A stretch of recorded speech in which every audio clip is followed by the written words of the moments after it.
Welcome to today's episode of the Sell for Millions Show. Really looking forward to this interview. We have Jason Drone from Done For You with us. Jason, tell us a little bit about your journey. I mean, how long you've been, what Done For You is, first of all. Tell us about why you started it, what you do, how you help people.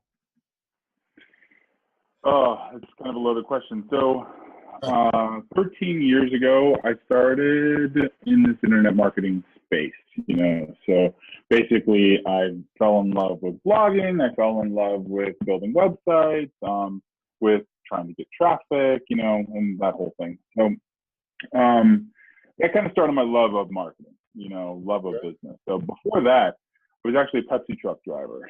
So not many people, some of my early, story stuff, sometimes it comes up, but so I was actually a Pepsi truck driver. Okay. Drove. Did you like that? Did you like driving Pepsi truck? Did you stores? Where did you deliver? Did you deliver? Yeah, so we delivered to grocery stores, delivered to grocery stores, convenience stores. I did some merchandising, stocking our shelves, and all that other stuff. So I worked there for 5 years. The third year that I worked there, I remember, so when you go into a grocery store and you drop like a 12-pack or a cube of pop on the ground, okay, and it breaks and cans go everywhere, So what the store does is they put all that stuff back in a basket, and then they give it back to Pepsi and say, okay, paying for this. Sure. So, and then what Pepsi does is put it in a big room in the back of their warehouse, and they have like a temp or somebody who doesn't have any work for the day, or a driver who has a route that, didn't go out or whatever, and they have them repackage the pop, into, cubes, into like 12 packs and 24 packs and whatever. And I remember one day I was in the back repackaging this pop, and I sat there thinking, like, I got a 1300 on my SAT. I was in all honors classes in high school. Like, you know what I mean? Like, well, like, what the hell am I doing repackaging pop? You know what I mean?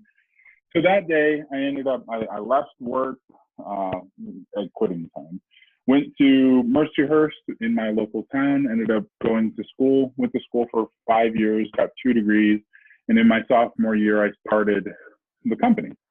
So 13 years ago.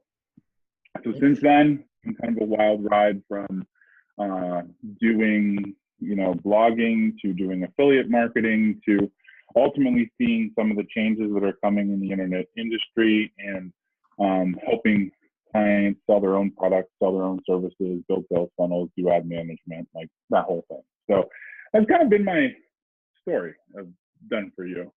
And now there's really 2 sides of our business. We have like the service side where we actually do ad management, build sales funnels, do lead generation for clients.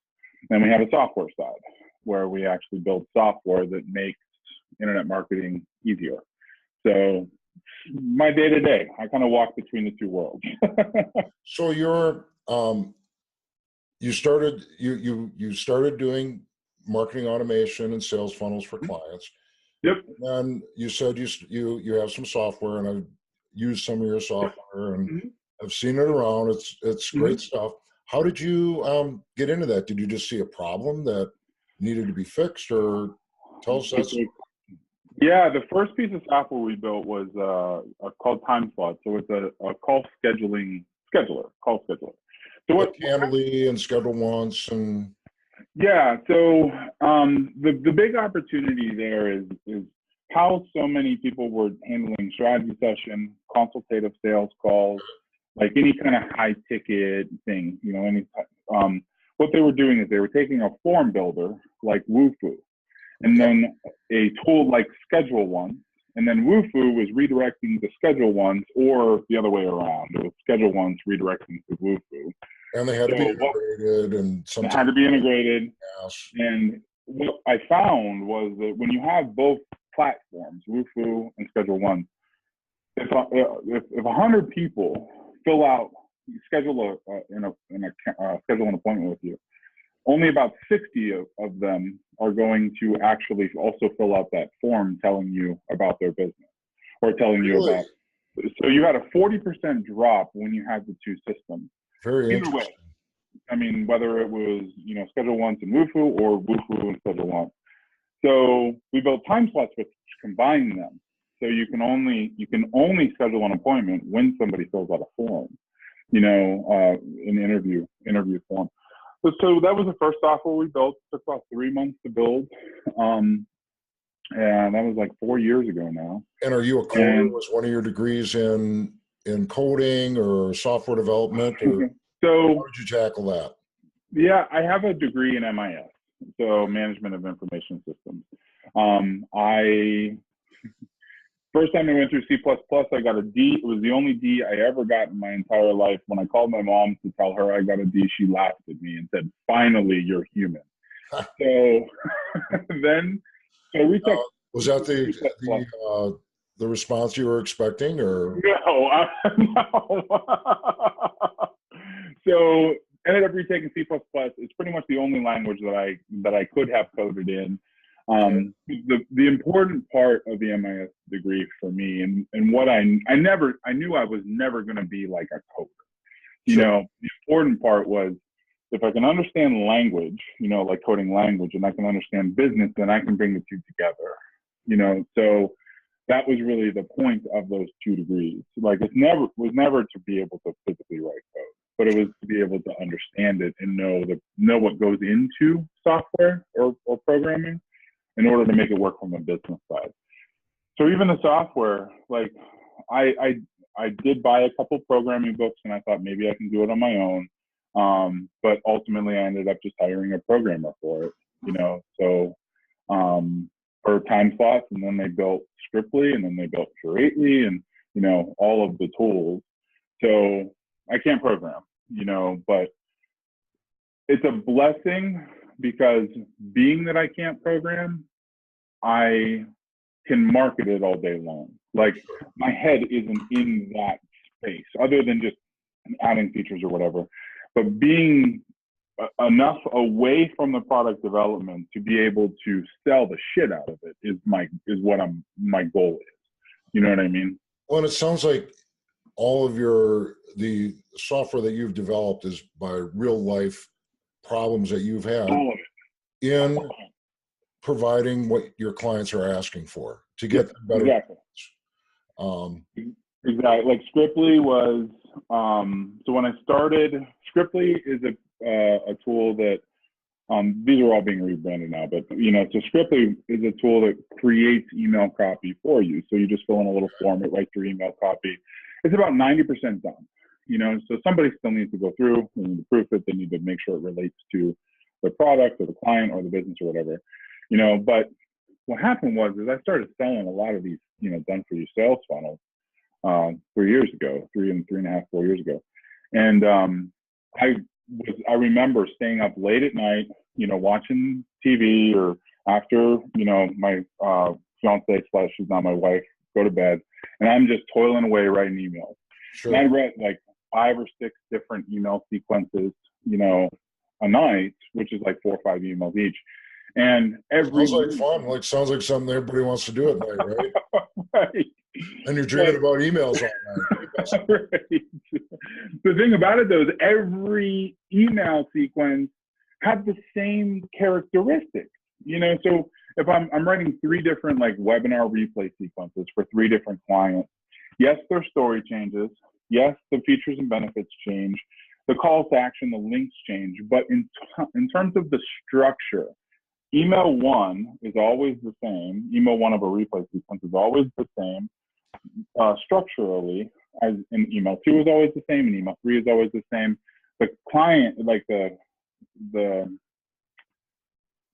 specifics change, but the general structure of that email does not. So that was really the big thing with it was, well, if I can build a piece of software that writes these emails for me, I save myself 3 hours every night when I could be sleeping. Right. And then we built it in a way that could be sold, and that was Scriptly. So everything has been built to solve a problem. Excellent. And that's one thing, we focus on with my clients with Sell for Millions Mhm.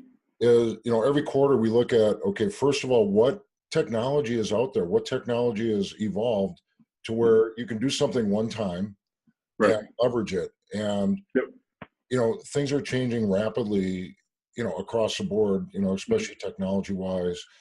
And, not only that, and then how do you train your team to do it? So, um, it's great. I mean, I'm sure you've saved millions of hours, thousands of hours Oh yeah. by doing that software. So let's dive into marketing automation. Let's dive Mhm. into the lead generation. How many funnels? How many sales funnels have you done for people roughly? Mm, 250 plus Okay, so within four enough to years. know what works and what doesn't. Right. Yeah, I would say over 250. I've done over 250 complete sales funnels, as in sales funnels that were deployed with paid traffic and lead gen and the whole thing. I've done probably 600 webinars. I've recorded that like over 1,000, 1,200 maybe webinars, like tons.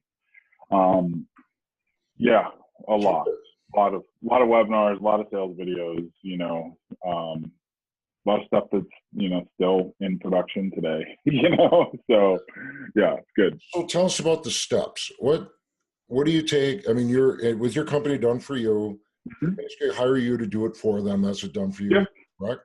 So yep, all they really have to do is give you, fill out the client information, who their target audience is, all yep, those things, and you and your team take it from there. yeah, totally. So the first, so the first part.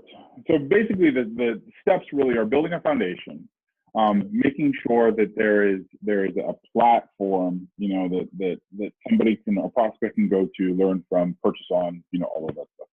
So building a foundation, sourcing traffic is the second step. So finding out where that traffic is.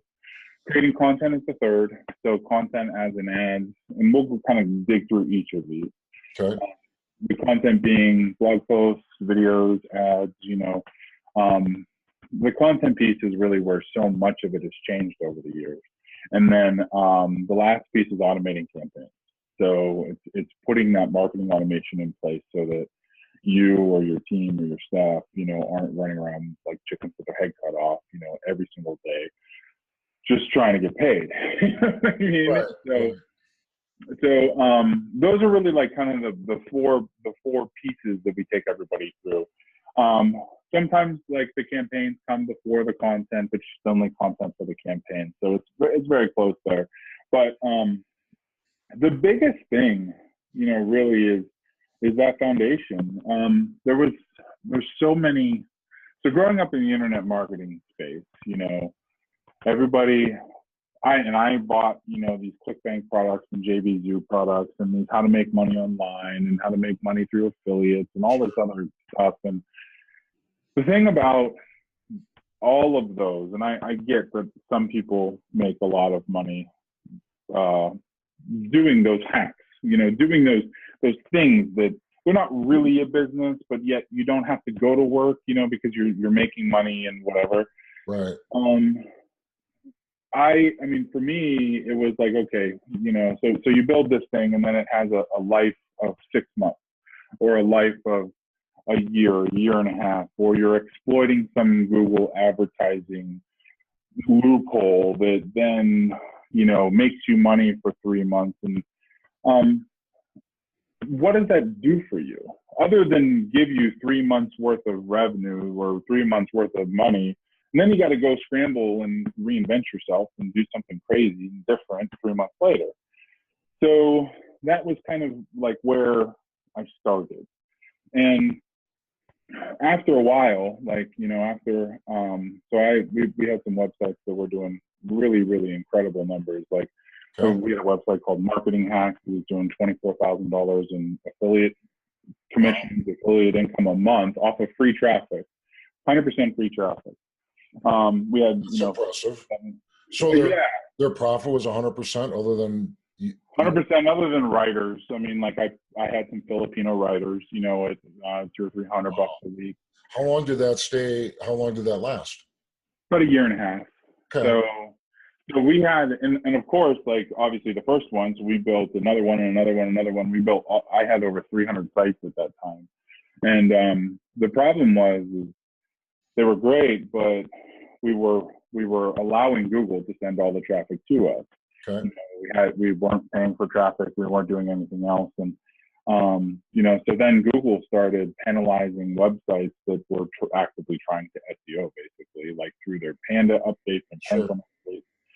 And we just one by one, they ended up starting getting picked off. So, you know, now what is it, you know, $20,000+ a month website is making $1,800, is making $500. And there's nothing you can do because there's no foundation. Like the whole model is predicated on Google traffic. Sure. So it's not like you can find something else, you know, it's not like you can send Facebook traffic to it because the model just is different. So I decided what I needed to do was just learn the paid traffic piece. I just needed to learn how to build a business that had a solid foundation. And then I could source traffic. I could go Facebook, Google, Sure. you know, LinkedIn, wherever. So that's really where the foundation piece came from. So like all of our clients are not forced, but all of our clients, we build them the foundation first. So the foundation is like their offers, their sales copy, their products, their website, of course, landing pages, automated webinar, lead magnet, like all of the things that people expect to see, you know, when prospects expect to see when they come, you know, from paid traffic. Sure. That's the foundation. Then we go out, once the foundation is built, we go out and we look for the traffic. So most of the time we start with Facebook, Google Ads, and retargeting. Google Ads gives you the search traffic, you know, type in keyword content, keyword type in content. Then Facebook is interruption-based ads, and then retargeting is banner ads, you know, so banner ads that follow you around. So good, solid, long-term solutions for your clients that day in and week in and month out and year by year, they're actually building something versus, I mean, what I've noticed a lot in the internet space is, you know, you get the hit, like even the launch strategy. I mean, I get it, I understand it, but it's also like, what happens if the launch doesn't work? Right. What happens, you know, like I think for me anyway, I'm seeing so many of them, and it's like, well, you got to do it now. Yeah. And I'm like, well, what if I don't want to buy it now? You know, am I going to wait 6 months? You know, and instead of long-term, consistent lead generation, so that's really what you focus on for your clients. Yeah. So, I mean, you look at some of the there's a couple exceptions to the launch model. So, but like. So you look at some of the biggest products that have these launches, they'll do $3 or $4 million in a product launch in a week, and that's super impressive. Mm-hmm. But then they also close down for the next year, you know. So they're you know, there might be little mini launches to the audience or whatever. You know, everybody has a way of making it work. But you know, to me, a much better, more scalable solution is doing like releases. So like a release is once a month you come out with a product, and then you kind of, you know, you move on to the next, or whatever, you know. Or a release might be, you know, a new video, you know, a new video commercial. You know, I'm thinking we have some awesome hunting clients and stuff, and every month they do like this nice, professionally put together video of them hunting geese and, you know, dogs running around and all kinds of crazy stuff. Sure. And they do one, and people love them. I mean, people share them, and then that gets them exposure. So every business is a little bit different, but you know, the biggest thing is just incrementally scaling month to month to month to month. You know, same with traffic, same with you know, leads that are coming in. So, you know, month one, if you get 1,000 leads, you want 1,500 the next month, or 2,500 the month after that. So that's really the point from the lead generation piece. Um, on the lead generation side of it, is there a ceiling? I mean, do you see people, is do you have a ceiling, meaning on the leads that if they keep um, they grow it up to where they're doing several hundred thousand a month in yeah, ads, that yeah. it'll go. Is it based on the your client's capacity, or is it, are things ultimately scalable if they have the right Um, platform in place? things, if they have the right platform in place, things are really, really pretty scalable. So you have to look at it. You have to look at it in, like, in buyer stages. So when I'm looking at like a business, I see three different buyer stages. So Okay. your first stage of buyers are like the people who want your product today. They're solving a problem right now. Hmm. And so what we want to do is we want to give them the ability to purchase today, if that's what they want. So they can click a Facebook ad, download a lead magnet, sign up for a webinar, pull out their credit card and purchase today. Sure. After they go through some sales material or sign up for a sales call or whatever. So that's like your hottest buyer. So that person, if you're looking to go from, let's say, 10,000 to 50,000 in ad spend, that there might only be so many of those hot buyers. Sure. Those people who are going to buy like today. Maybe it's 1,000, maybe it's 5,000, maybe it's 100,000. Wherever the market will hold. Then you have your second stage of buyer, and those are the people who they know what they want. They have kind of picked, they've gone through and realized that there's a couple different solutions that they want, maybe a couple different companies, a couple different people that they think they are Sure. interviewing and whatever. So that second stage of buyer is they're going to go through your webinar, evaluate you, do some research, evaluate your competition, whatever, and then they may ultimately decide to go with you. There are more of those people, because they don't have a need that needs solved right now, but they will need the solution soon. Right. And then you have your last stage of buyers who they're just warming up to the idea of what you do. Like for you, it's going to be the company who was newly formed and realized they want to exit in 5 years. Yep. So they want to make the informed decisions early that will help set them up for the exit, but they might not even be profitable, but they know you're the guy. Sure. So, I have that all the time. I mean, one thing that's like what you're saying really resonates with me because, people, I mean, there are some that found their company, started to get to a certain level, like, I'm going to sell my business and I want to do it yep, right. Those yep, are very few. yep, Most of them are like, hey, I am going to survive first, then, right, then make the next step. But, and then there's a lot of people, I'll know them for years, and all of a sudden one day, we might be talking for a while, and then one day they're just like, I'm ready to sell. right, And what I always get, and really one of the reasons why, I've changed into more of the course, and mm-hmm. really it's like I would put their information together. I'm like, here, I've known you for a couple of years. I can get you extra hundreds of thousands or millions right, if we right, would tweak some things ahead of time. yeah. Yeah, so it's really, so I totally resonate with what you're talking about. So your sales funnels for your clients address all three buyers. They address all three buyers, and that gives them the ability to expand as much as possible. So, let's say there's a big budget of $100,000. In that 100,000, they might be getting, 2,500 like ready buyers. People who Sure. are ready to pull the trigger. Then they'll get 10,000 people who are in the deciding stages, and then they get 50,000 people of just brand new, and you are becoming their expert. So It takes time. You got to build a it relationship. takes You time, got to warm up. right? So the original question was, is there a ceiling? So in looking at the buyer stages, I don't believe that there's ever a ceiling because people are constantly coming into the market and leaving the market. So you have Okay. your business owners who they're ready to exit their company, and then maybe they just close their doors, so they move back out or whatever. Um, so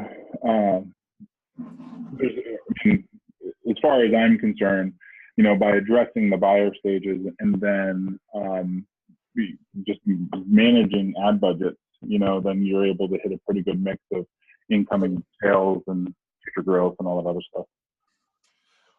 In kind of wrapping this up, I'd like you to describe, since you've worked with hundreds of entrepreneurs, hundreds of, probably all size companies, the ones that make it, the ones that, get it to 7 figures and beyond and 8 figures through what characteristics do they have? What do you see in those entrepreneurs that, and can you tell early on if they're going to start meeting them?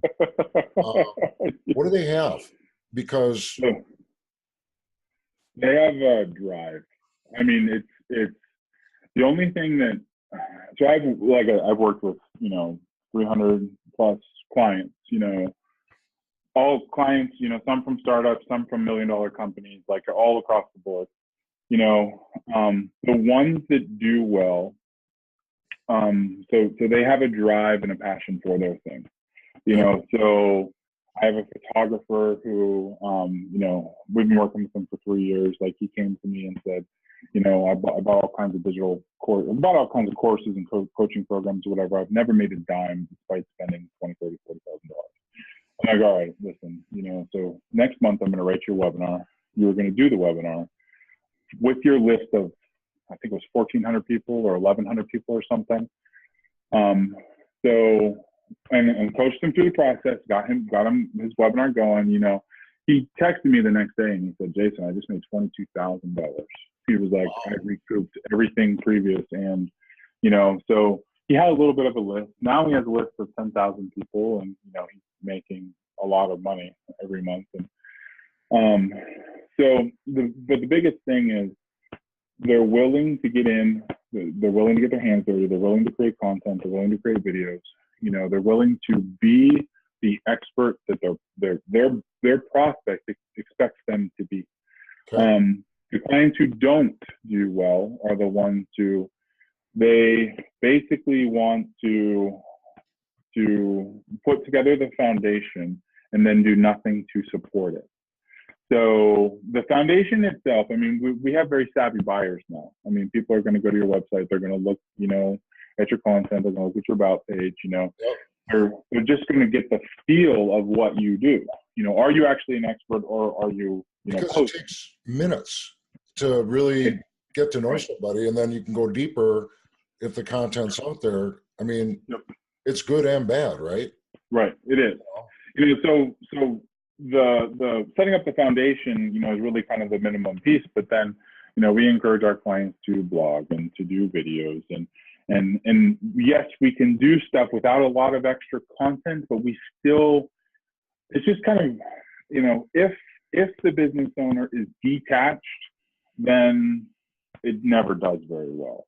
If they are, if they're working in the business, they're trying to better their business, they're trying to serve their prospects in every way that they can, then they always do well. So that's a matter of when, not if, is what you're saying. Right. It's a matter of when, not if. I mean, it's, okay, so this month, we were break even on revenue or whatever, but next month we're looking better. Or this month we got ranked for a couple of keyword phrases. Next month traffic is going to double. You know what I mean? So it's just, like you said, it's a matter of when, not if. That's cool. And do you see it being where, obviously, it compounds, right? I mean, the work you do today, I mean, you might not see fruit for several months down the road. Right.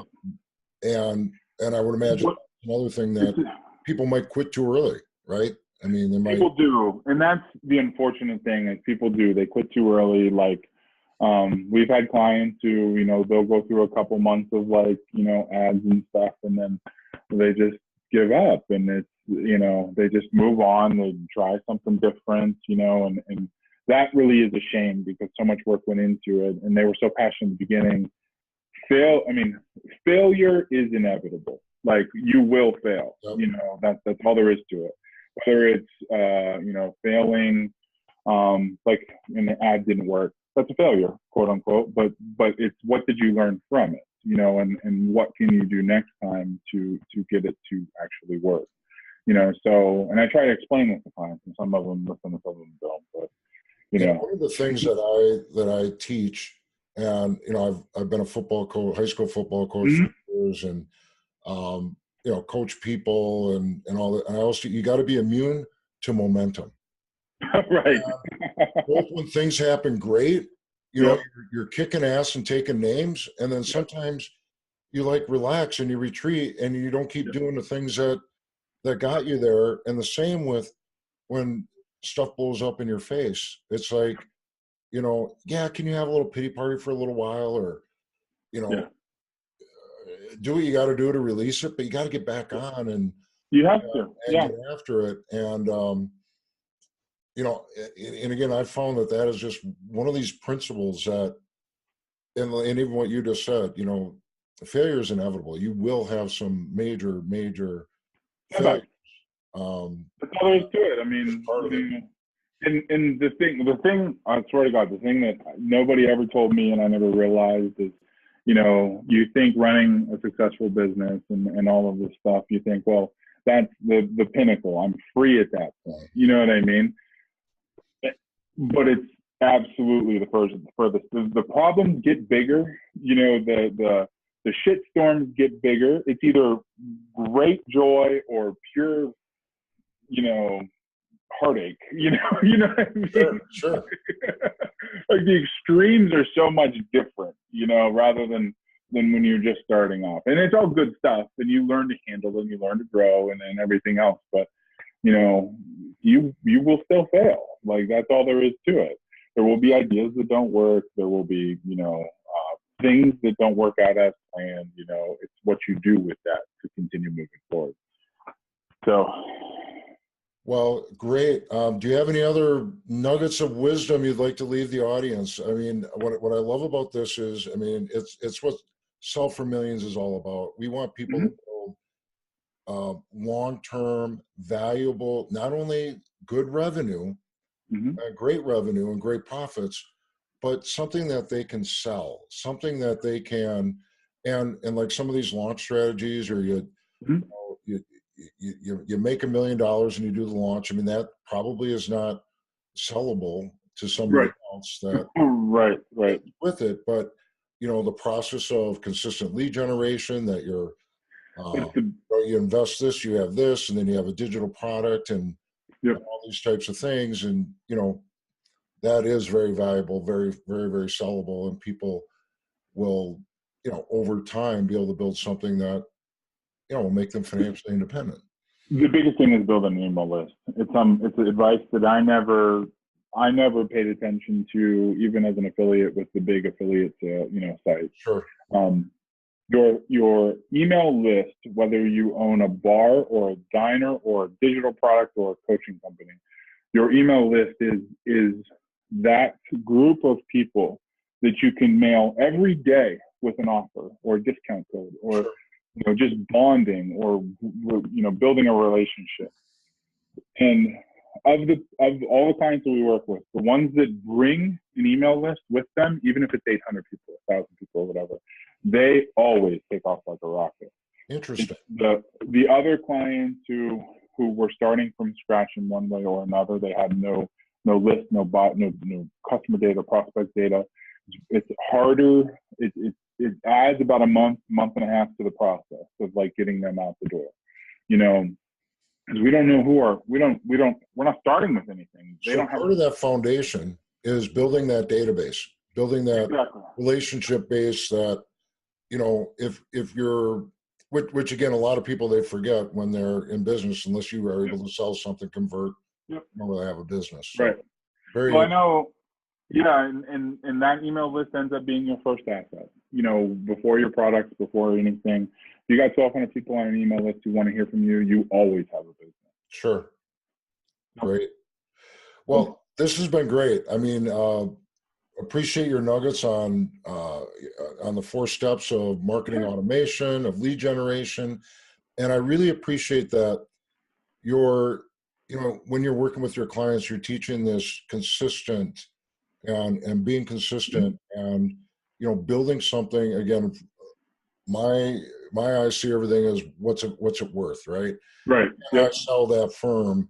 Can I, Yep. help that person cash in? And these are the characteristics that are inevitable. And quite frankly, I've looked at thousands of businesses over the last 10 years, and very few have a consistent, persistent lead generation Right. strategy in place. I mean, Yep. when I look at firms like yours, I mean, we haven't even really scratched the surface yet. When you look at all the firms that really need Yep. your type of help to build Totally. that up, to have that consistent flow of clients that are adding to their service base. So I Mm-hmm. appreciate your time. I'm sure the audience absolutely enjoyed it. How do people get a hold of you? I mean, if they might be listening and, hey, that's a guy I want to talk to. Maybe he can help me get my lead generation in place. How do they get a hold of you? Just go to doneforyou.com, and there is you can schedule there's an application that you can just fill out a short little form. That's probably the best way. Okay. So, well, super. Thank you very much for all this, and look forward. I actually have a couple of other interview topics I want to talk to you about. Yes, we do. Cool. So look forward to it. And again, reach out to Jason if you really need some help in this area. As you can see, he lines up with what Sell for Millions is all about, which is helping you build something that's valuable, helping you not only make money along the way, but something that is sellable with the multiple revenue, which is again what we're all about. So talk to you soon, Jason, and appreciate your time and all of your wisdom. Oh, it's my pleasure. Thanks for having me on.